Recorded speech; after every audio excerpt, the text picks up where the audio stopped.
हनुमान जी भगवान शिव के 11वें रुद्र अवतार थे। उनके पास बचपन से ही इतनी शक्तियां थी कि वो सूरज को फल समझकर निगल गए थे। उनकी शक्तियों का अंदाजा आप इस बात से लगा सकते हैं कि हनुमान जी अकेले ही रावण की लंका में घुसकर उसके बेटे को मार आए थे और पूरी की पूरी सोने की लंका को आग लगा दी थी और रावण सिर्फ देखता ही रह गया। ऐसे थे श्री राम भक्त हनुमान। पर जब श्री राम भक्त हनुमान की शक्तियों की बात होती है तो ये सवाल जरूर पूछा जाता है कि जब वो इतने ही शक्तिशाली थे तो उन्होंने रावण को क्यों नहीं मारा, क्यों ऐसा युद्ध होने दिया जिसमें अनगिनत बेकसूर वानर और असुर मारे गए, क्यों माता सीता को अशोक वाटिका में राक्षसों के बीच छोड़ दिया।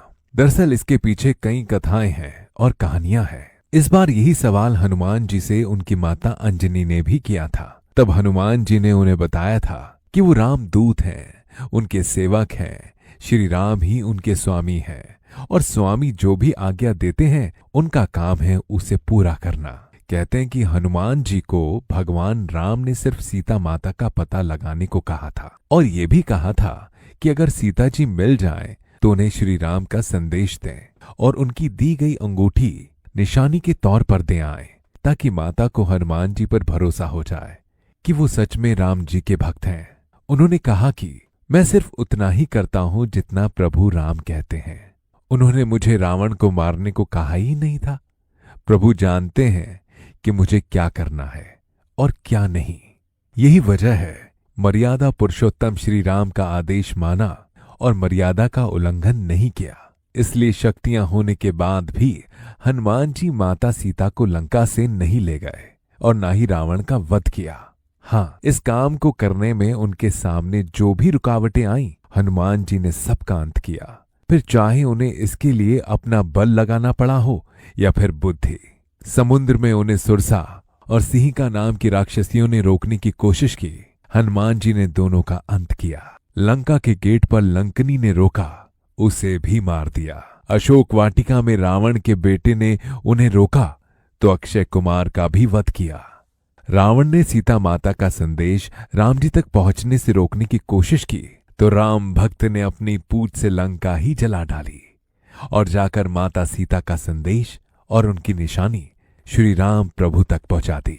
इसके अलावा भी कई ऐसी कथाएं हैं जिनसे पता चलता है कि उन्होंने रावण को क्यों नहीं मारा। एक वजह तो ये भी है कि हनुमान जी चाहते थे कि रावण का अंत और लंका का सर्वनाश सिर्फ उनके प्रभु के शुभ हाथों से ही हो। इससे श्री राम का नाम तीनों लोकों में लिया जाएगा।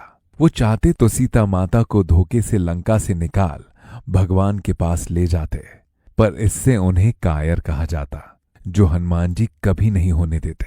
इसके अलावा ये भी कहा जाता है कि हनुमान जी खुद भगवान शंकर के अवतार थे और रावण ठहरा उनका सबसे बड़ा भक्त। इसीलिए उन्होंने रावण का वध करना ठीक नहीं समझा। ऐसा भी नहीं है कि हनुमान जी ने माता सीता से साथ चलने को ना कहा हो, पर माता सीता को भी अपनी मर्यादा अच्छी तरह ज्ञात थी। उन्होंने संकल्प लिया था कि वो अपनी इच्छा से कभी किसी दूसरे पुरुष को नहीं छुएंगी। अगर वो हनुमान जी के साथ जाती तो उनका ये संकल्प टूट जाता।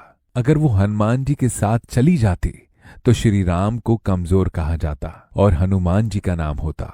इसीलिए अपने पति की कीर्ति चारों दिशाओं और तीनों लोकों में बनी रहे, माता सीता ने हनुमान जी के साथ ना जाने का फैसला लिया था। इसके अलावा एक बड़ी वजह यह भी है कि भगवान विष्णु ने रावण का वध करने के लिए ही राम अवतार लिया था और अगर हनुमान जी उनकी जगह रावण को मार देते तो उनका अवतार लेना बेकार हो सकता था। खैर, इन सवालों के जवाब तो कई हैं, लेकिन कहते हैं ना, होई वही जो राम रची राखा। मतलब वही होता है जो श्री राम चाहते हैं और वही हुआ भी।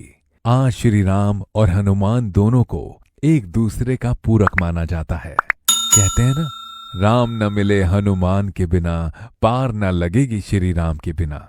अगर आपको वीडियो अच्छा लगा हो तो कमेंट करके जरूर बताएं। कोई भूल हुई तो हम क्षमा प्रार्थी हैं।